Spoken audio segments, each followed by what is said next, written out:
श्री स्वामी समर्थ माझ्या यूट्यूब चॅनलमध्ये सर्व स्वयंसेवकांचं हार्दिक स्वागत आहे। तर सर्वप्रथम आषाढी महिन्याला सुरुवात झालेली आहे। आषाढी महिन्यामध्ये कांदे नवमी येते, ती केव्हा येते व कांदे नवमीच्या दिवशी आपल्याला काय करायचं आहे आणि त्याचं काय महत्त्व आहे याबाबत आज आपण बघूया। तर सर्वप्रथम नवमी म्हणजे काय?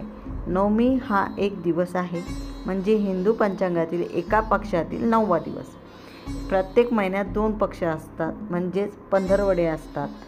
शुक्ल पक्ष अमावस्येपासून ते पौर्णिमेपर्यंत वाढतो आणि कृष्ण पक्ष पौर्णिमेपासून अमावस्येपर्यंत कमी होतो। तर या प्रत्येक पक्षात 15 तिथी असतात। प्रतिपदा, द्वितीया, तृतीया, चतुर्थी अशी ही नवमी म्हणजे 9वी तिथी असते। त्याचप्रमाणे कांदे नवमी म्हणजे काय ते तुम्हाला आता सांगते।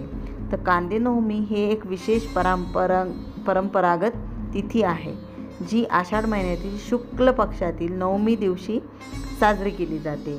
आणि विशेषतः कांदे नवमीचं महत्त्व हे शेतीशी संबंधित आहे आणि या दिवशी कांद्याच्या रोपाची लागवड सुरू करतात, म्हणून याला कांदे नवमी असं म्हणतात।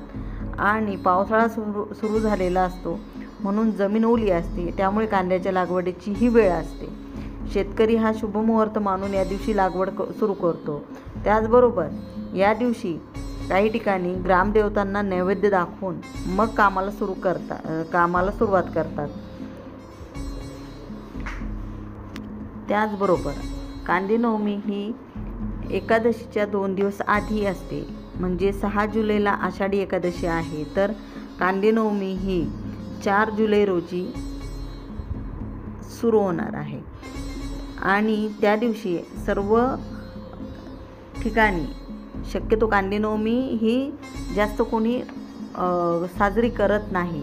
ग्रामीण भागामध्ये कांदे नवमीचं महत्त्व फक्त त्यांच्या शेतीपुरतं, लागवडीपुरतं, ग्रामदेवतेच्या नैवेद्यापुरतं संबंधित असतं। आपल्याला कांदे नवमी ही जास्त प्रमाणात माहीत नाही आहे। त्या दिवशी शक्यतो सर्वजण पदार्थामध्ये कांद्याचा वापर करतात। कांद्याचे पदार्थ बनवले जातात व खाल्ले जातात। त्यानंतर संपूर्ण 4 महिने कांदा, लसूण असेल किंवा वांगा असेल हे पदार्थ टाळले जातात किंवा ते खाणे सोडले जाते कार्तिकी एकादशीपर्यंत। कार्तिकी एकादशीपर्यंत या कांदे नवमीचं म्हणजेच कांदे, लसूण, वांगे जे पित्त वाढवणारे किंवा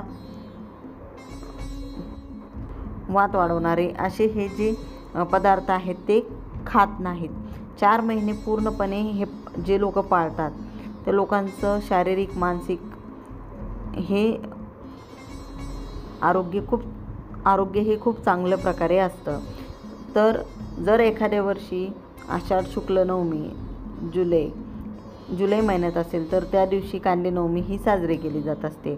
सर्वजण धार्मिक व्रतासाठी ही तिथी साजरी करतात। त्याचप्रमाणे अर्थपंचांगातील 9वा दिवस आषाढ शुक्ल नवमीला साजरा होणारा शेती संबंधित सण आणि विशेष परंपरा साजरी आणि धार्मिक सण आपण जे साजरे करतो त्यावेळेला कांदे नवमी ही देखील साजरी करण्यात येते। पण कांद्याची लागवड करण्याचा हा शुभ दिवस म्हणजे कांदे नवमी आहे। छोटीशी माहिती होती जी तुमच्यापर्यंत पोहोचवायची होती। झालेली सेवा ही महाराजांचरणी रुजू करते। व्हिडिओ आवडला असेल लाईक करा, शेअर करा, सबस्क्राईब करा। अशी छोटी माहिती घेऊन मी तुमच्यापर्यंत येणार आहे। सर्वांना श्री स्वामी समर्थ।